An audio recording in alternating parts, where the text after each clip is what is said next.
My student number is S03410001. I'm a junior.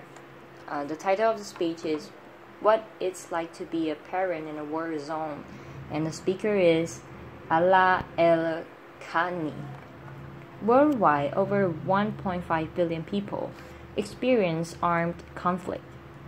In response, people are forced to flee their country, leaving over 15 million refugees. Children, without a doubt, are the most innocent and vulnerable victims, but not just from the obvious physical danger, but from the often unspoken effects that wars have on their families. The experience of war leaves children at a real high risk for the development of emotional and behavioral problems. Children, as we can only imagine, will feel worried, threatened, and at risk. But there is good news. The quality of care that children receive in their families can have a more significant effect on their well-being than from the actual experiences of war that they have been exposed to. So actually, children can be protected by warm, secure parenting during and after conflict. In 2011, I was a first-year PhD student in the University of Manchester School of Psychological Sciences. Like many of you here, I watched the crisis in Syria unfold in front of me on the TV. My family is originally from Syria, and very early on, I lost several family members in really horrifying ways. I'd sit and I'd gather with my family and watch the TV. We've all seen those things: bomb destroying buildings, chaos, destructions, and people screaming and running. It was always the people screaming and running that really got me the most, especially those terrified looking children. I was a mother to two young, typically inquisitive children. They were 5 and 6 then, at an age where they typically ask lots and lots of questions and expected real convincing answers. So I began to wonder what it might be like to parent my children in a war zone and a refugee camp. Would my children change? Would my daughter's bright, happy eyes lose their shine?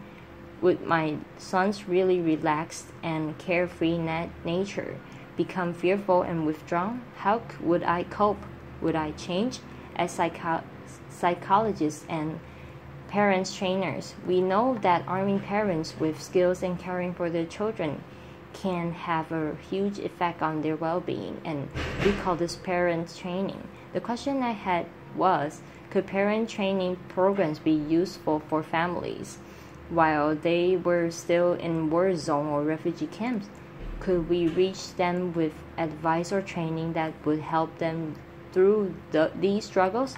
So I approached my PhD supervisor, Professor Rachel Callum, with the idea of using my academic skills to make some change in the real world. I wasn't quite sure what exactly I wanted to do. She listened carefully and patiently, and then to my joy she said, "If that's what you want to do, and it means so much to you, then let's do it. Let's find ways to see if parent programs can be useful for families in those contexts." So for the past 5 years, myself and my colleagues, Professor Callum and Dr. Kim Cartwright, have been working on ways to support families that have experienced war and displacement. Now, to know how to help families that have been through conflict support their children, the first step must obviously be to ask them what they're struggling with, right? I mean, it seems obvious, but it's often those that are the most vulnerable that we're trying to support that we actually don't ask. How many times have we just assumed we know exactly the right thing that's going to help someone or something without actually asking them first? So I've traveled to refugee camps in Syria and in Turkey, and I sat with families and I listened. I listened to their parenting challenge, I listened to their parenting struggles, and I listened to their call for help. And sometimes that was just paused, as all I could do was hold hands with them and just join them in silent crying and prayer. They told me about their struggles. They told me about the rough, harsh refugee camp conditions that made it hard to focus on anything but practical chores like collecting clean water. They told me how they watched their children withdraw, the sadness, depression, anger, bedwetting, thumb sucking, fear of loud noises, fear of nightmares, terrifying nightmares. These families had been through what we have been watching on the TV. The mothers, almost half of them, were now widow of war or didn't even know if their husband were dead or alive. Describe how they felt they were coping so badly. They watched their children change and they had no idea how to help them. They didn't know how to answer their children's questions. What I found incredibly astonishing and so motivational was that these families were so motivated to support their children. Despite all these challenges they faced, they were trying to help their children. They were making attempts and seeking support from NGO workers, being in the camp for 4 days, and had already made 2 attempts at seeking support for her 8-year-old daughter who was having terrifying nightmares. But sadly, these attempts are almost always useless. Refugee camp doctors, when available, are most always too busy or do have the knowledge of the time for basic parenting support. Refugee camp teachers and other parents are just like them, part of a new refugee community who's struggling with new needs. So then we begin to think, how could we help these families? The families were struggling with things much bigger than they could cope with. The Syrian crisis make it clear how incredibly impossible it would be to reach families on an individual level. How else could we help them?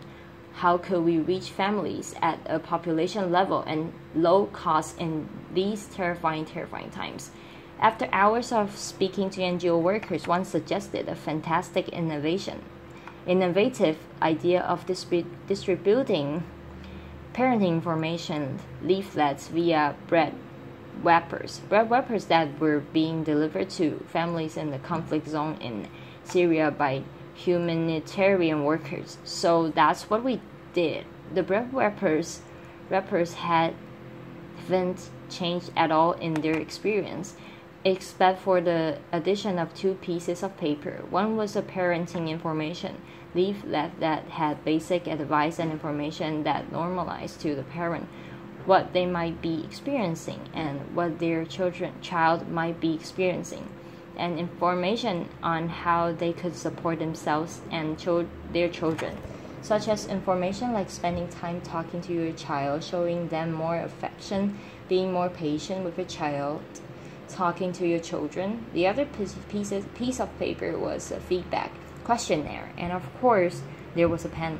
So is this simply leaflet distribution, or is this actually a possible means of delivering psychological first aid that provides warm, secure, loving parenting? We managed to distribute 3,000 of these in just 1 week.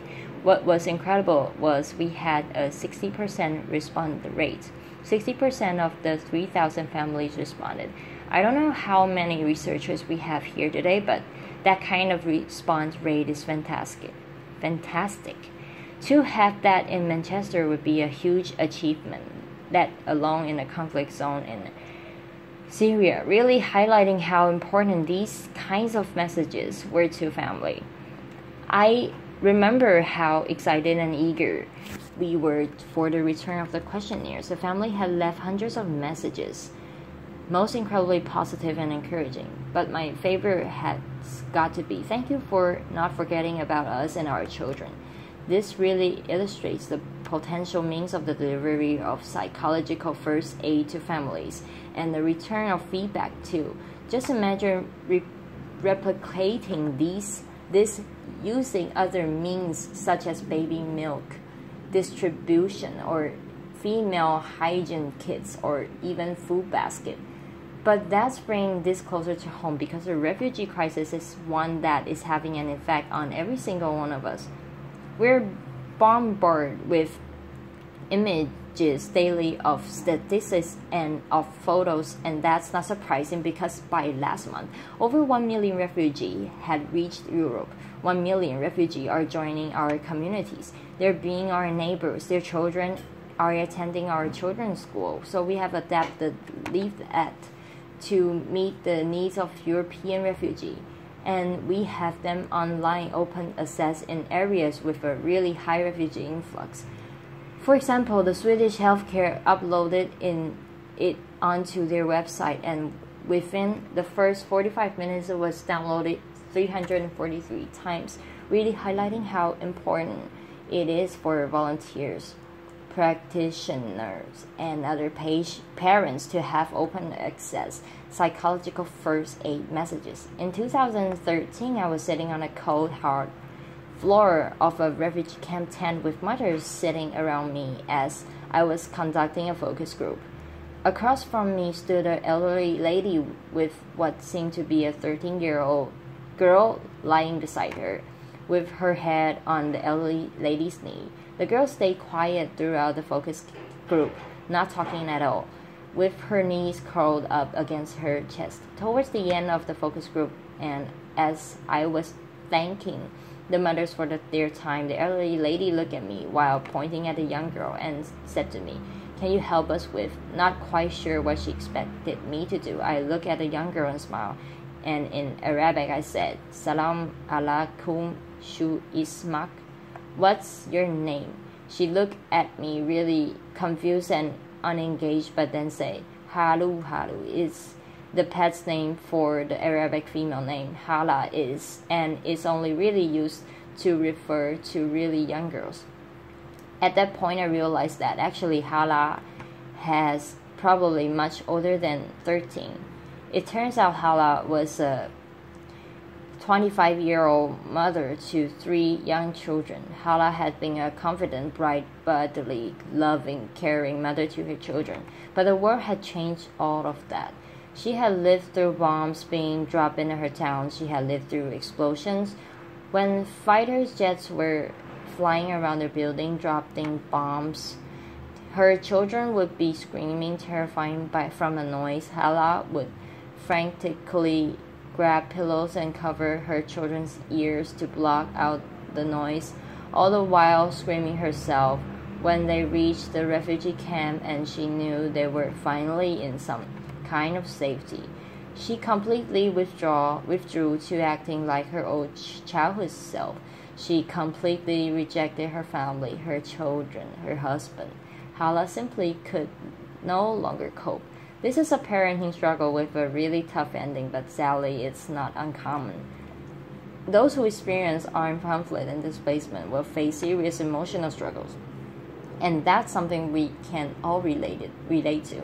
If you have been through a devastating time in your life, if you have lost somebody or something you really care about, how would you continue to cope? Could you still be able to care yourself and for your family? Given that the first years of the child's life are crucial for healthy physical and emotional development, and that 1.5 billion people are experiencing armed conflict, many of whom are now joining our communities, we cannot afford to turn a blind eye to the needs of those who are experiencing war and displacement. We must prioritize these families' needs, both those who are internally displaced and those who are refugees worldwide. These needs must be prioritized by NGO workers, policymakers, the WHO, the UNHCR, and every single one of us in whatever capacity it is that we function in our society. When we begin to recognize the individual phases of the conflict, when we begin to notice those intricate emotions on their face, we begin to see them as humans do. We begin to see the needs of these families, and these are the real human needs. When these family needs are prioritized, interventions for children in humanitarian setting will prioritize and recognize the primary role of the family in supporting children. Family mental health will be shouting loud and clear in global international